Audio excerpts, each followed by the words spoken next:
Hello students, welcome to G D R schooling Adda. So ಇವತ್ತಿನ ದಿನ ನಾವು ಕರ್ನಾಟಕ ಸ್ಟೇಟ್ ಬೋರ್ಡ್ ಸಿಲೆಬಸ್ ನ 9th ಕ್ಲಾಸ್ ನ ಹಿಂದಿ ಚಾಪ್ಟರ್ ಏನಿದೆ, ಚಾಪ್ಟರ್ ನಂಬರ್ 3 ಸ್ವಾಮಿ ವಿವೇಕಾನಂದ, ಆ ಒಂದು ಚಾಪ್ಟರ್ ನ ನೋಡ್ತಾ ಇದ್ದೀವಿ. ಓಕೆ, ಸೊ ಇಲ್ಲಿವರೆಗೂ ಯಾರ್ಯಾರ ಚಾನಲ್ ನ ಸಬ್ಸ್ಕ್ರೈಬ್ ಮಾಡಿಲ್ಲ, ಸಬ್ಸ್ಕ್ರೈಬ್ ಮಾಡ್ಕೊಳ್ಳಿ, ವಿಡಿಯೋನ ಲೈಕ್ ಮಾಡಿ, ಶೇರ್ ಮಾಡಿ, ನಿಮ್ಮ ಅನಿಸಿಕೆಯನ್ನ ಕಮೆಂಟ್ ಮಾಡಿ ಅಂತ ಹೇಳ್ತಾ ಓಕೆ, ಸೊ ಈ ಒಂದು ಚಾಪ್ಟರ್ ನ ಸ್ಟಾರ್ಟ್ ಮಾಡೋಣ. Okay, so once again I am telling Karnataka State Board Syllabus 9th Standard Chapter number 3 Hindi subject Swami Vivekananda. Okay, chapter name is Swami Vivekananda.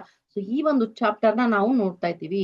Swami Vivekananda ತುಂಬಾ ಕಥೆಗಳಿದೆ, ಬಟ್ ಇದು ಕೂಡ ಒಂದು ಒಳ್ಳೆ ಚೆನ್ನಾಗಿರೋದು ನಿಮ್ಗೆ ಚಾಪ್ಟರ್ ರೂಪದಲ್ಲಿ ಬಂದಿದೆ. ಸೊ ಅದನ್ನ ಇವಾಗ ನೋಡ್ತಾ ಇದ್ದೀವಿ. So chapter number 3 Swami Vivekananda. Okay, so ಇದನ್ನ ಬರೆದವರು ಡಾಕ್ಟರ್ ಜಗದೀಶ್ ಚಂದ್ರ ಅಂತ ಹೇಳಿ ಅವರ ಈ ಒಂದು ಚಾಪ್ಟರ್ ನ ಬರ್ದಿದ್ದಾರೆ.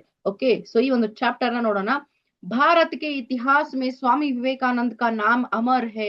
इस वीर सन्यासी ने देश विदेश में भ्रमण कर भारतीय धर्म और दर्शन का प्रसार किया तथा समाज सेवा का नया मार्ग दिखाया.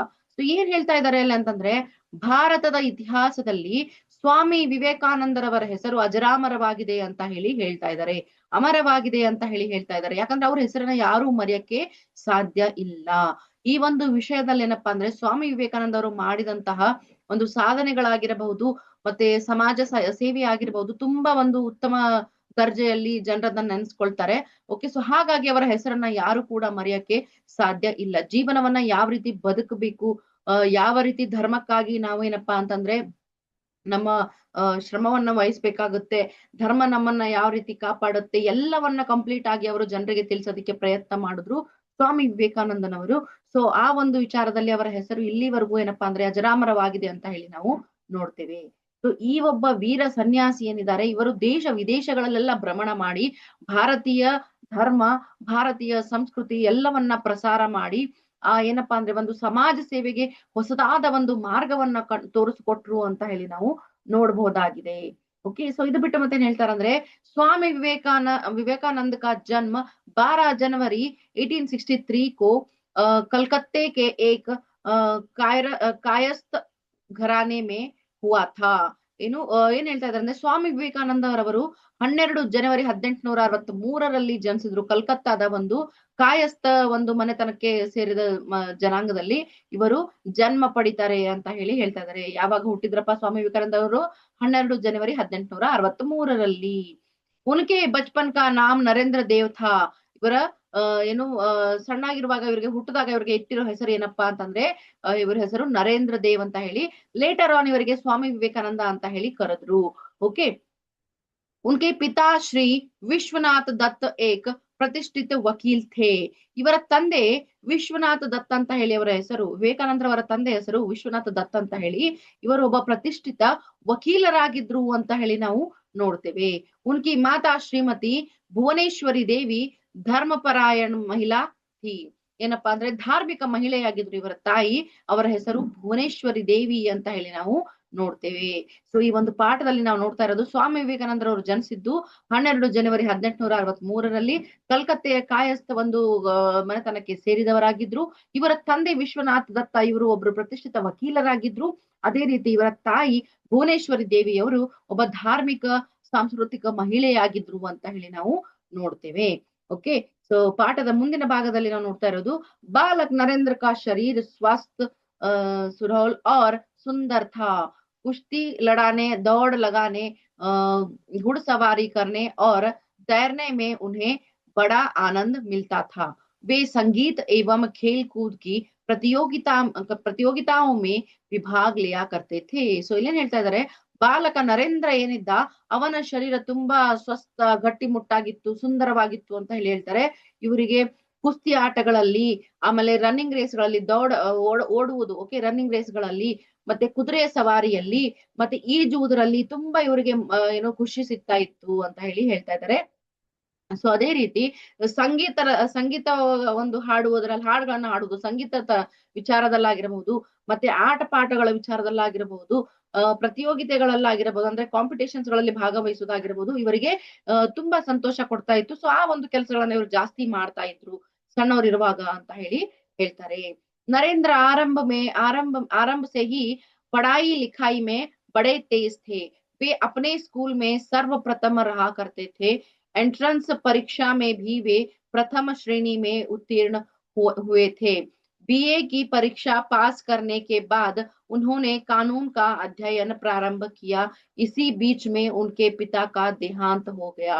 ಸೊ ಏನ್ ಹೇಳ್ತಾರಪ್ಪ ಅಂದ್ರೆ ನರೇಂದ್ರ ಅವರು ಏನಿದ್ದಾರೆ ಅವರು ಆರಂಭದಿಂದಲೇ ಮೊದ್ಲಿಂದಾನೇ ಅವರು ಏನಿದ್ರಪ್ಪ ಅಂತಂದ್ರೆ ಶಾಲೆಯಲ್ಲಿ ಪಾಠದಲ್ಲಿ ಅಭ್ಯಾಸದಲ್ಲಿ ಎಲ್ಲರಿಗಿಂತ ಮುಂದೆ ಇರ್ತಾ ಇದ್ರು. ಅದಷ್ಟೇ ಅಲ್ಲದೆ ಅವರ ಶಾಲೆಯಲ್ಲಿ ಅವ್ರೇನಪ್ಪಾ ಅಂತಂದ್ರೆ ಯಾವಾಗ್ಲೂ ಫಸ್ಟ್ ಬರ್ತಾ ಇದ್ರು ಅಂತ ಹೇಳಿ, ಸರ್ವಪ್ರಥಮ್ ಅಂತಂತಂದ್ರೆ ಎಲ್ಲರಿಗಿಂತ ಮೇಲೆ ಫಸ್ಟ್ ರ್ಯಾಂಕ್ ಅಲ್ಲೇ ಇರ್ತಾ ಇದ್ರು ಅಂತ ಹೇಳಿ ಹೇಳ್ತಾರೆ. ಅದೇ ರೀತಿ ಎಂಟ್ರೆನ್ಸ್ ಪರೀಕ್ಷೆಗಳಲ್ಲಿ ಕೂಡ ಏನಪ್ಪಾ ಅಂತಂದ್ರೆ ಅವರು ಪ್ರಥಮ ದರ್ಜೆಯಲ್ಲಿನೇ ಪಾಸ್ ಆಗ್ತಾ ಇದ್ರು ಅಂತ ಹೇಳಿ, ಪಾಸ್ ಆಗಿದ್ರು ಅಂತ ಹೇಳಿ ಹೇಳ್ತಾರೆ. ಇದು ಬಿಟ್ರೆ ಅವರು BA ಪರೀಕ್ಷೆಯನ್ನ ಪಾಸ್ ಮಾಡ್ಕೊಂಡು ಕಾನೂನು ಅಧ್ಯಯನವನ್ನ ಮಾಡಕ್ಕೆ ಶುರು ಮಾಡಿದ್ರು. ಈ ಕಾನೂನು ಅಧ್ಯಯನ ಮಾಡ್ತಿರ್ಬೇಕಾದ್ರೇನೆ ಈ ಮಧ್ಯದಲ್ಲಿ ಅವರ ತಂದೆ ಏನಾಗ್ತಾರಪ್ಪ ಅಂದ್ರೆ ತೀರ್ ಹೋಗ್ಬಿಡ್ತಾರೆ, ಸತ್ತೋಗ್ತಾರೆ ಅಂತ ಹೇಳಿ ಹೇಳ್ತಾ ಇದ್ದಾರೆ. अध्ययन काल में उनकी रुचि व्याख्यान देने और विचारों के आदान प्रदान करने में थी। इसी कारण उन्होंने अपने कॉलेज में एक व्याख्यान समिति बनाई थी और कई प्रतियोगिताओं का आयोजन भी किया था। पाश्चात्य विज्ञान तथा दर्शन का भी उन्होंने अध्ययन किया था। किशोरावस्था से ही नरेंद्र दार्शनिक एवं धार्मिक विचारों में तल्लीन रहते थे। एक दिन नरेंद्र रामकृष्ण परमहंस के पास पहुंचे और अपनी जिज्ञासा उन्हें कह सुनाई। रामकृष्ण परमहंस ने नरेंद्र को अपना ಶಿಷ್ಯ ಸ್ವೀಕಾರ ಕಿಯಾ. ಸೊ ಇಲ್ಲಿ ಏನ್ ಹೇಳ್ತಾ ಇದಾರೆ ಅಂತಂದ್ರೆ ಅಧ್ಯಯನ ಕಾಲದಿಂದಲೇ ಅವರಿಗೆ ಏನಪ್ಪಾ ಅಂತಂದ್ರೆ ವ್ಯಾಖ್ಯಾನಗಳಲ್ಲಿ ವಿಚಾರಗಳನ್ನ ವ್ಯಕ್ತಪಡಿಸೋದ್ರಲ್ಲಿ ಏನಪ್ಪಾ ಅಂತಂದ್ರೆ ತುಂಬಾನೇ ಒಂದು ಆಸಕ್ತಿ ಇತ್ತು ಅಂತ ಹೇಳಿ ನೋಡ್ತಾರೆ. ಸೊ ಹಾಗಾಗಿ ಅವರು ಕಾಲೇಜ್ ಅಲ್ಲಿ ಇರ್ಬೇಕಾದ್ರೆ ಏನ್ ಮಾಡಿದ್ರಪ್ಪ ಅಂದ್ರೆ ವ್ಯಾಖ್ಯಾನ ಸಮಿತಿ ಅಂತ ಹೇಳಿ ಒಂದು ಸಮಿತಿಯನ್ನ ರಚನೆ ಮಾಡಿ ಅದರಲ್ಲಿ ತುಂಬಾ ಪ್ರತಿಯೋಗಿತೆಗಳನ್ನ ಅವರು ಕಾಂಪಿಟಿಷನ್ಸ್ ಗಳನ್ನ ಆಯೋಜನೆ ಮಾಡ್ತಾ ಇದ್ರು. ಅದನ್ನ ಬಿಟ್ಟು ಮತ್ತೆ ಪಾಶ್ಚಾತ್ಯ ವಿಜ್ಞಾನದಲ್ಲಿ ಕೂಡ ಏನಪ್ಪಾ ಅಂತಂತಂದ್ರೆ ಅವರು ಪಾಶ್ಚಾತ್ಯ ವಿಜ್ಞಾನ ಮತ್ತು ದರ್ಶನದಲ್ಲಿ ಕೂಡ ಅವ್ರು ಏನಪ್ಪಾ ಅಂದ್ರೆ ಅಧ್ಯಯನ ಮಾಡಿರ್ತಾರೆ. ಅವರು ಯುವಕರಾಗಿದ್ರಾಗ್ಲೇ ಅವ್ರು ಏನಪ್ಪಾ ಅಂತಂದ್ರೆ ಧರ್ಮ ನೀತಿ ಎಲ್ಲ ಒಂದು ವಿಚಾರಗಳಲ್ಲಿ ಅವ್ರು ಏನಪ್ಪಾ ಅಂತಂದ್ರೆ ತಲ್ಲೀನರಾಗಿದ್ರು, ಆ ಒಂದು ವಿಚಾರಗಳಲ್ಲಿ ತುಂಬಾ ಆಸಕ್ತಿಯನ್ನ ಹೊಂದಿದ್ರು ಅಂತ ಹೇಳಿ ನೋಡ್ತಾ ಇದ್ದೇವೆ. ಸೊ ಹೀಗೆ ಒಂದ್ ದಿನ ಹೋಗಿ ಏನಾಗತ್ತಪ್ಪ ಅಂತಂತಂದ್ರೆ ಅವರು ರಾಮಕೃಷ್ಣ ಪರಮಹಂಸರಿಗೆ ಭೇಟಿ ಆಗ್ತಾರೆ. ಅವರಿಗೆ ಭೇಟಿಯಾಗಿ ತಮ್ಮ ವಿಚಾರ ಶಕ್ತಿ ತಮ್ಮ ಆಸಕ್ತಿಗಳ ಬಗ್ಗೆ ಅವರ ಮುಂದೆ ಹೇಳಿಕೊಂಡಾಗ ರಾಮಕೃಷ್ಣ ಪರಮಹಂಸರು ಅವರನ್ನ ಯಾರನ್ನ ನರೇಂದ್ರ ಅಂದ್ರೆ ಸ್ವಾಮಿ ವಿವೇಕಾನಂದ ಅವರನ್ನ ತಮ್ಮ ಶಿಷ್ಯರನ್ನಾಗಿ ಸ್ವೀಕಾರ ಮಾಡ್ತಾರೆ. ಓಕೆ, ತಮ್ಮ ಶಿಷ್ಯ ಅಂತ ಹೇಳಿ ಅವರು ಸ್ವೀಕಾರ ಮಾಡ್ತಾರೆ. स्वामी परमहंस के जीवन दर्शन से विवेकानंद इतने प्रभावित हुए थे कि उन्होंने अपने गुरु के संदेश का प्रसार करना चाहा। जनता को सत्य की राह दिखाने के लिए सितंबर सन 1893 को वे संयुक्त राज्य अमेरिका गए। उस समय वहां शिकागो नगर में सर्वधर्म सम्मेलन हो रहा था। इस महासभा में विवेकानंद ने भारतीय धर्म और तत्वज्ञान पर भाषण दिया। उनका भाषण बड़ा गंभीर एवं हृदय स्पर्शी था। उनकी वाणी सुनकर श्रोतागण मुग्ध हो गए। कुछ समय तक वे अमेरिका में ही रहे और अपने भाषणों द्वारा लोगों को त्याग और संयम का पाठ पढ़ाया। इसके बाद वे इंग्लैंड और स्विट्जरलैंड भी गए और वहां उन्होंने सत्य और धर्म का प्रसार कर भारत के गौरव को और भी बढ़ाया। उनके विदेशी स्वामी जी के शिष्य बन गए। अनेक विदेशी स्वामी जी के शिष्य बन गए। उनमें से कुमारी मार्गरेट एलिजाबेथ का नाम उल्लेखनीय है, जो स्वामी जी की अनुयायिनी बनकर सिस्टर निवेदिता के नाम से संसार में प्रसिद्ध हुई। ಓಕೆ, ಸೊ ಇಲ್ಲಿ ಏನ್ ಹೇಳ್ತಾ ಇದ್ದಾರೆ ಈ ಪ್ಯಾರಾಗ್ರಾಫ್ ಅಲ್ಲಿ ಅಂತಂದ್ರೆ ಸ್ವಾಮಿ ವಿವೇಕಾನಂದ ಅವರು ಪರಮಹಂಸರ ಜೀವನ ದರ್ಶನವನ್ನ ತಿಳ್ಕೊಂತಾರೆ, ಅವರ ಜೀವನ ಗಾಥೆಯನ್ನ ತಿಳ್ಕೊಂತಾರೆ. ಅದರಿಂದ ತುಂಬಾನೇ ಪ್ರಭಾವಿತರಾದ್ರು ಯಾರು ವಿವೇಕಾನಂದ ಸ್ವಾಮಿಯವರು. ಸೊ ಪ್ರಭಾವಿತರಾಗಿ ಅವ್ರು ಏನಂತಾರಪ್ಪ ಅಂದ್ರೆ ತಮ್ಮ ಗುರುಗಳ ಅಂದ್ರೆ ರಾಮಕೃಷ್ಣ ಪರಮಹಂಸರ ಜೀವನ ಗಾಥೆಯನ್ನ ಜನರಿಗೆ ಹೇಳ್ತಾ ಧರ್ಮ ಮತ್ತು ಸಂಸ್ಕೃತಿ ಸತ್ಯ ವಿಚಾರಗಳನ್ನ ಪ್ರಚಾರ ಮಾಡಿದ್ರೆ ಜನರನ್ನ ನಾವೇನಪ್ಪಾ ಅಂತಂದ್ರೆ ಒಳ್ಳೆ ದಾರಿಗೆ ತರಬಹುದು ಅನ್ನುವಂತ ಉದ್ದೇಶ ಅವರಿಗಿತ್ತು. ಸೊ ಹಾಗಾಗಿ ಅವ್ರು ಏನ್ ಮಾಡ್ತಾರಪ್ಪ ಅಂತಂದ್ರೆ ಎಲ್ಲರನ್ನು ಸತ್ಯದ ಮಾರ್ಗಕ್ಕೆ ತರೋದಿಕ್ಕೋಸ್ಕರ ಒಂದು ಆ ಕೆಲಸವನ್ನ ಪ್ರಾರಂಭ ಮಾಡ್ತಾರೆ. ಇದೇ ಒಂದು ಕೆಲಸದಲ್ಲಿ ಏನಾಗತ್ತಪ್ಪ ಅಂತಂತಂದ್ರೆ 1893 ಸೆಪ್ಟೆಂಬರ್ ತಿಂಗಳಲ್ಲಿ ಅವ್ರು ಏನ್ ಮಾಡ್ತಾರಪ್ಪ ಅಂತಂದ್ರೆ ಏನು ಅಮೆರಿಕಾಗೆ ಹೋಗ್ತಾರೆ. ಯುನೈಟೆಡ್ ಸ್ಟೇಟ್ಸ್ ಏನಿದೆ ಅಮೆರಿಕ, ಅಲ್ಲಿ ಹೋಗ್ತಾರೆ. ಅಲ್ಲಿ ಏನಪ್ಪಾ ಅಂತಂದ್ರೆ ಶಿಕಾಗೋದಲ್ಲಿ ಒಂದು ಸರ್ವಧರ್ಮ ಸಮ್ಮೇಳನ ಅಂತ ಹೇಳಿ ಒಂದು ಸಮ್ಮೇಳನ ನಡೀತಾ ಇತ್ತು. ಆ ಒಂದು ಸಮ್ಮೇಳನದಲ್ಲಿ ಭಾಗವಹಿಸ್ತಾರೆ. ಆ ಒಂದು ಮಹಾಸಭೆಯಲ್ಲಿ ಅವ್ರೇನಪ್ಪಾ ಅಂತಂತಂದ್ರೆ ಭಾರತೀಯ ಧರ್ಮ ಮತ್ತು ತತ್ವಜ್ಞಾನದ ಮೇಲೆ ಭಾಷಣವನ್ನ ಕೊಡ್ತಾರೆ. ಅವರ ಭಾಷಣ ಇಷ್ಟೊಂದು ಗಂಭೀರವಾಗಿತ್ತು ಮತ್ತೆ ಹೃದಯ ಸ್ಪರ್ಶಿಯಾಗಿತ್ತು ಅಂತಂತಂದ್ರೆ ಎಲ್ಲರಿಗೂ ಮನ ಮುಟ್ಟುವಂತೆ ಅವ್ರು ಮಾತಾಡ್ತಾ ಇದ್ರು. ಆ ಒಂದು ಭಾಷಣವನ್ನ ಕೇಳಿ ತುಂಬಾ ಜನ ಏನಪ್ಪಾ ಅಂತಂತಂದ್ರೆ ಅಲ್ಲಿ ನೆರೆದಂತಹ ತುಂಬಾ ಜನ ಏನಂತಂತಂದ್ರೆ ಅವರ ಒಂದು ವಿವೇಕಾನಂದರ ಫ್ಯಾನ್ ಆಗ್ಬಿಟ್ಟಿದ್ರು ಅವರು. ಓಕೆ, ಸೊ ಅವರವನ್ನ ಭಾಷಣವನ್ನ ಕೇಳಿ ಖುಷಿ ಪಟ್ಟು ಆ ಒಂದು ಮಾರ್ಗದಲ್ಲಿ ನಾವು ನಡಿಬೇಕು, ಆ ಒಂದು ಸತ್ಯ ಮಾರ್ಗದಲ್ಲಿ ನಾವು ಮುಂದುವರಿಬೇಕು ಅಂತ ಹೇಳಿ ತುಂಬಾ ಜನ ಆ ರೀತಿ ಅನ್ಕೊಳ್ತಾ ಇದ್ರು. ಅದೇ ರೀತಿಯಲ್ಲಿ ಏನಪ್ಪಾ ಅಂತಂದ್ರೆ ಕೆಲವು ದಿನಗಳವರೆಗೆ ಅಮೆರಿಕದಲ್ಲಿನೇ ಉಳ್ಕೊಂಡ್ರು ವಿವೇಕಾನಂದ ಸ್ವಾಮಿ ಅವರು.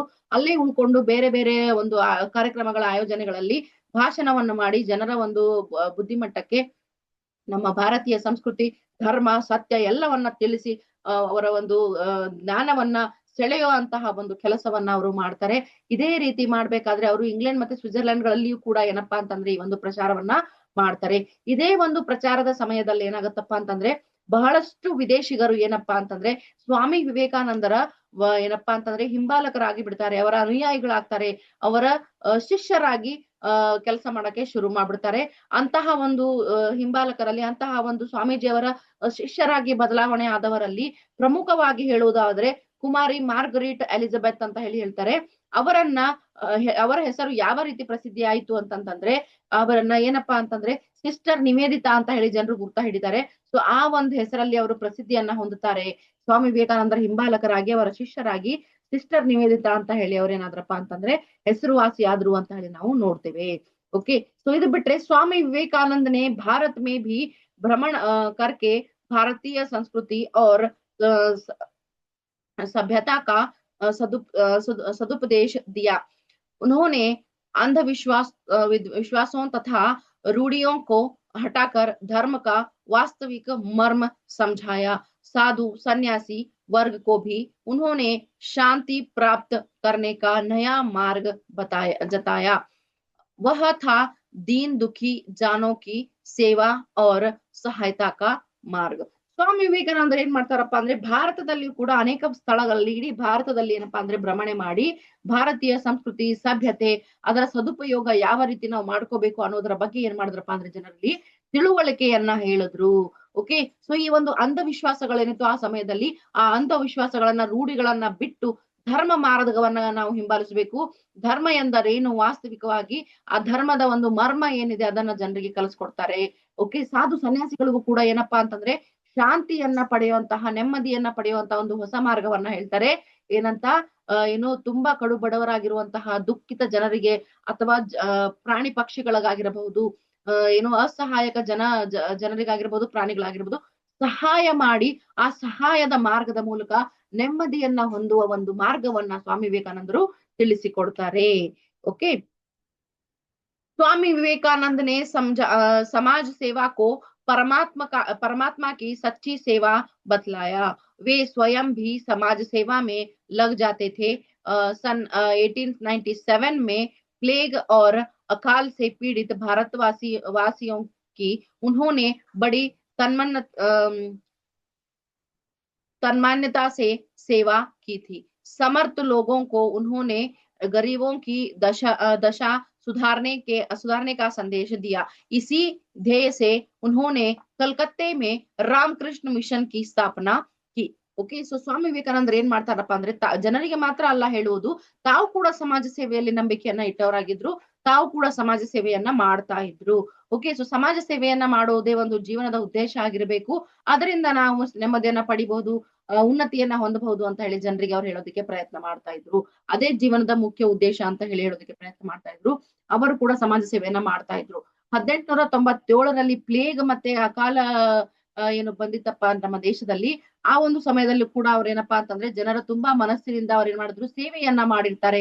ಓಕೆ, ಅದಷ್ಟೇ ಅಲ್ಲದೆ ಯಾರೆಲ್ಲ ಸಮರ್ಥ ಜನರಿದ್ದಾರೆ ಅಂದ್ರೆ ಯಾರೆಲ್ಲ ಇರುವಂತಹ ಹಣ ಇರುವಂತಹ ಶ್ರೀಮಂತ ವ್ಯಕ್ತಿಗಳಿದ್ದಾರೆ, ಅವರಿಗೆಲ್ಲ ಕೂಡ ಅವ್ರು ಏನ್ ಹೇಳಿದ್ರಪ್ಪ ಅಂದ್ರೆ ಬಡವರಿಗೆ ಸಹಾಯ ಮಾಡಿ, ನಿರ್ಗತಕರಿಗೆ ಸಹಾಯ ಮಾಡಿ, ನಿರ್ಧನರಿಗೆ ಸಹಾಯ ಮಾಡಿ, ಸಹಾಯ ಮಾಡುವುದರ ಮೂಲಕ ನಿಮ್ಮ ಸ್ಥಿತಿಗಳನ್ನ ಸುಧಾರಿಸಿಕೊಳ್ಳಿ, ನಿಮ್ಮ ಸಮಾಜ ಸೇವೆಯ ಒಂದು ವ್ಯಕ್ತಿತ್ವ ನಿಮ್ಮಲ್ಲಿ ಏನ್ ಅಡಗಿದೆ ಅದನ್ನ ಹೊರ ಹಾಕಿ ಅಂತ ಹೇಳಿ ಅವ್ರು ಹೇಳ್ತಾ ಇದ್ರು. ಸೊ ಈ ಮೂಲಕ ಏನಪ್ಪಾ ಅಂತಂದ್ರೆ ಇದನ್ನೇ ಮಾಡ್ತಾ ಮಾಡ್ತಾ ಕಲ್ಕತ್ತಾದಲ್ಲಿ ಅವ್ರು ಏನ್ ಮಾಡಿದ್ರಪ್ಪ ಅಂದ್ರೆ ರಾಮಕೃಷ್ಣ ಮಿಷನ್ ಅಂತ ಹೇಳಿ ಒಂದು ಸಂಸ್ಥೆಯನ್ನ ಸ್ಥಾಪನೆ ಮಾಡ್ತಾರೆ. ಯಾರು? ವಿವೇಕಾನಂದ ಅವರು. स्वामी ने अज्ञान, अशिक्षा, विदेशी अनुकरण, दास्या, मनोभाव आदि के बुरे प्रभावों का बोध कराया। उन्होंने अपने भाषणों द्वारा जनता के मन से हीनता की भावना को दूर भगाने का प्रामाणिक प्रयत्न किया। अपने एक भाषण में उन्होंने कहा था, प्यारे देशवासियों, वीर बनो और ललकार कर कहो कि मैं भारतीय हूँ। अनपढ़ भारतीय, निर्धन भारतीय, ऊंची जाति का भारतीय, नीच जाति का भारतीय, भारतीय सब मेरे भाई हैं। उनकी प्रतिष्ठा मेरी प्रतिष्ठा है, उनका गौरव मेरा गौरव है. ಓಕೆ, ಸೊ ಅವ್ರು ಏನ್ ಹೇಳ್ತಾರಪ್ಪ ಅಂತಂತಂದ್ರೆ ಸ್ವಾಮೀಜಿ ಅವರು, ಸ್ವಾಮಿ ವಿವೇಕಾನಂದ ಅವ್ರು ಎಂತಾರು ಅಜ್ಞಾನ, ಅಶಿಕ್ಷೆ ಮತ್ತೆ ವಿದೇಶಿ ಅನುಕರಣೆ ನಮ್ಮಲ್ಲಿ ಏನ್ ಜನ ಮಾಡ್ತಾ ಇರ್ತಾರೆ ಆ ಒಂದು ಅನುಕರಣೆ, ಆಮೇಲೆ ದಾಸತ್ವ ಇವೆಲ್ಲವನ್ನ ದೂರ ಮಾಡಿ ಜನರಿಗೆ ಒಳ್ಳೆ ಬುದ್ಧಿಯನ್ನ ಹೇಳಿಕೊಡ್ಬೇಕು, ಸಮಾಜದಲ್ಲಿ ಪ್ರಾಮಾಣಿಕತೆಯಿಂದ ಇರೋದನ್ನ ಹೇಳ್ಕೊಡ್ಬೇಕು, ಸತ್ಯದ ಮಾರ್ಗವನ್ನ ಹಿಂಬಾಲಿಸೋದಕ್ಕೆ ಹೇಳ್ಕೊಡ್ಬೇಕು, ಧರ್ಮವನ್ನ ಪಾಲಿಸೋದಕ್ಕೆ ನಾವು ಹೇಳ್ಕೊಡ್ಬೇಕು ಅಂತ ಹೇಳಿ ಅವರು ತುಂಬಾ ಒಂದು ಜನರಿಗೆ ಅದನ್ನ ತಮ್ಮ ಭಾಷಣದಲ್ಲಿ ವ್ಯಕ್ತ ಮಾಡ್ತಾ ಇದ್ರು. ಜನರಿಗೆ ಅವರಿಗೆ ಪ್ರಭಾವ ಆಗುವ ರೀತಿಯಲ್ಲಿ ಅವರು ಪ್ರಯತ್ನವನ್ನ ಮಾಡ್ತಾ ಇದ್ರು. ಓಕೆ, ಸೊ ಅವರು ಒಂದು ಭಾಷಣದಲ್ಲಿ ಏನ್ ಹೇಳ್ತಾರಪ್ಪ ಅಂತಂದ್ರೆ, ಪ್ಯಾರೆ ದೇಶವಾಸಿ, ನನ್ನ ಪ್ರಿಯ ಭಾರತವಾಸಿಗಳೇ, ನಮ್ಮ ದೇಶವಾಸಿಗಳೇ ಅಂತ ಹೇಳಿ ಹೇಳ್ತಾರೆ. ಸೊ ಅವ್ರೇನ್ ಹೇಳ್ತಾರಪ್ಪ ಅಂದ್ರೆ ವೀರರಾಗಿ, ಏನಂತ ಹೇಳಿ, ವೀರರಾಗಿ ನೀವೇನಪ್ಪಾ ಅಂತಂದ್ರೆ ಏನು ಅಶಿಕ್ಷಿತ ಭಾರತೀಯ ಆಗಿರಬಹುದು, ನಿರ್ಗತಿಕ ಭಾರತೀಯ ಆಗಿರಬಹುದು, ನಿರ್ಧನ ಆಗಿರಬಹುದು, ಮೇಲಿನ ಜಾತಿ ಆಗಿರಬಹುದು, ಕೀಳ ಜಾತಿ ಆಗಿರಬಹುದು, ಅಥವಾ ಭಾರತೀಯ ಆಗಿರ್ಬೋದು, ಏನೇ ಆಗಿರ್ಬೋದು, ನಾನೊಬ್ಬ ಭಾರತೀಯ ಇದ್ದೇನೆ, ಅವರೆಲ್ಲರೂ ಕೂಡ ನನ್ನ ಏನಪ್ಪಾ ಅಂದ್ರೆ ಅಣ್ಣ ತಮ್ಮಂದಿರಿದ್ದ ಹಾಗೆ, ಎಲ್ಲ ಭಾರತೀಯರ ಗೌರವ ನನ್ನ ಗೌರವ ಎಲ್ಲ ಒಂದೇ ಅಂತ ಹೇಳಿ ಒಪ್ಕೋಬೇಕು. ಭಾರತ ಏನಪ್ಪಾ ಅಂತಂದ್ರೆ ನನ್ನ ಸ್ವಾಭಿಮಾನ, ಅವರೆಲ್ಲರ ಗೌರವ ನನ್ನ ಗೌರವ ಅಂತ ಹೇಳಿ ನಾವು ಒಪ್ಕೋಬೇಕು ಅಂತ ಹೇಳಿ ಹೇಳ್ತಾರೆ. ಇದರ ಅರ್ಥ ಯಾರು ಮೇಲು ಕೀಳು ಎಂಬ ಭಾವನೆಯನ್ನ ನಾವು ಇಟ್ಕೋಬಾರ್ದು, ಎಲ್ಲರೂ ಒಂದೇ ಸಮಾನರು ಎಂಬ ಭಾವನೆ ನಮ್ಮಲ್ಲಿ ಇರಬೇಕು ಅಂತ ಹೇಳಿ ಸ್ವಾಮಿ ವಿವೇಕಾನಂದರು ಹೇಳ್ತಾರೆ ಅವರ ಒಂದು ಭಾಷಣದಲ್ಲಿ ಅಂತ ಹೇಳಿ ನಾವು ನೋಡ್ತೇವೆ. 4 जुलाई सन 1902 को स्वामी विवेकानंद परलोक सिधारे, लेकिन आज भी उनके कार्य और संदेश अमर है. ಸೊ ಇಲ್ಲಿ ಏನ್ ಹೇಳ್ತಾರಪ್ಪ ಅಂದ್ರೆ 4 ಜುಲೈ 1902 4ನೇ ತಾರೀಕಂದು ಸ್ವಾಮಿ ವಿವೇಕಾನಂದರವರು ತೀರ್ ಹೋಗ್ತಾರೆ. ಓಕೆ, ಅವರು ಪರಲೋಕಕ್ಕೆ ಹೋಗ್ತಾರೆ ಅಂತ ಹೇಳಿ ಹೇಳ್ತಾರೆ. ಸೊ 4ನೇ ಜುಲೈ 1902ರಲ್ಲಿ ಸ್ವಾಮಿ ವಿವೇಕಾನಂದರು ತೀರ್ ಹೋದ್ರು. ಸೊ ಅವರು ತಿಳಿಸಿದಂತಹ ಒಂದು ಧರ್ಮ ಭಾವನೆ, ಒಂದು ಧಾರ್ಮಿಕ ಮಾರ್ಗ, ಒಂದು ಸಮಾಜ ಸೇವೆಯ ಮಾರ್ಗ ಸತ್ಯ ಮಾರ್ಗವಾಗಿದೆ. ಸೊ ಆ ಒಂದು ಮಾರ್ಗವನ್ನ ಎಲ್ಲರೂ ಪಾಲಿಸಿದ್ರೆ ಜೀವನದಲ್ಲಿ ನಾವೆಲ್ಲರೂ ತುಂಬಾ ಚೆನ್ನಾಗಿರ್ತೀವಿ ಅನ್ನುವಂತಹ ಒಂದು ಉದ್ದೇಶ ಅವರದಾಗಿತ್ತು. ನಮ್ಮ ಸಮಾಜವನ್ನ ಸುಧಾರಿಸಬಹುದು ಅನ್ನೋ ಉದ್ದೇಶ ಅವರದಾಗಿತ್ತು.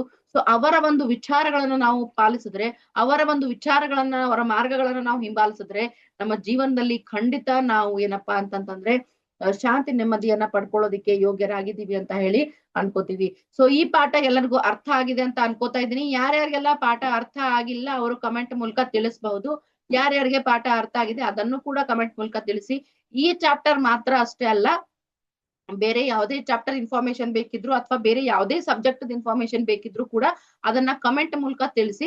ನೀವು ಕಮೆಂಟ್ ಮೂಲಕ ತಿಳಿಸಿದ್ರೆ ನಾನು ಅದಕ್ಕೆ ರೆಸ್ಪಾಂಡ್ ಮಾಡ್ತೀನಿ. ಆ ವಿಷಯಕ್ಕೆ ತಕ್ಕಂಗೆ ನಾನು ವಿಡಿಯೋ ಕೂಡ ಮಾಡಿ ಅಪ್ಲೋಡ್ ಮಾಡ್ತೀನಿ ಅಂತ ಹೇಳ್ತಾ, ಓಕೆ, ಸೊ ಮತ್ತೇನಾದ್ರೂ ಹೊಸ ಅಪ್ಡೇಟ್ ಇದ್ರೆ ನಿಮ್ಮ ಬೇರೊಂದು ಚಾಪ್ಟರ್ ಅಂದ್ರೆ ನೆಕ್ಸ್ಟ್ ಚಾಪ್ಟರ್ ಏನಿದೆ 4th ಚಾಪ್ಟರ್, ಆ ತರ ವಿಡಿಯೋ ಕೂಡ ಆದಷ್ಟು ಬೇಗ ನಾನು ಅಪ್ಲೋಡ್ ಮಾಡ್ತಾ ಇದ್ದೀನಿ. ಇದನ್ನ ಬಿಟ್ಟು ಬೇರೆ ಯಾವುದೇ ವಿಚಾರದಲ್ಲಿ ನಿಮ್ಗೆ ಡೌಟ್ಸ್ ಏನಾದ್ರು ಇದ್ರೆ ನಿಮ್ಮ ಸಿಲೆಬಸ್ ಸಂಬಂಧಪಟ್ಟ ಹಾಗೆ ನೀವು ನನಗೆ ಕಮೆಂಟ್ ಮೂಲಕ ತಿಳಿಸಬಹುದು. ಅದನ್ನು ಕೂಡ ನಾನು ಸಾಲ್ವ್ ಮಾಡ್ತೇನೆ ಅಂತ ಹೇಳ್ತಾ, ಓಕೆ, ನೆಕ್ಸ್ಟ್ ವಿಡಿಯೋದಲ್ಲಿ ಮತ್ತೆ ಭೇಟಿ ಆಗ್ತೇನೆ. ಅಲ್ಲಿವರೆಗೂ have a nice day. Bye bye.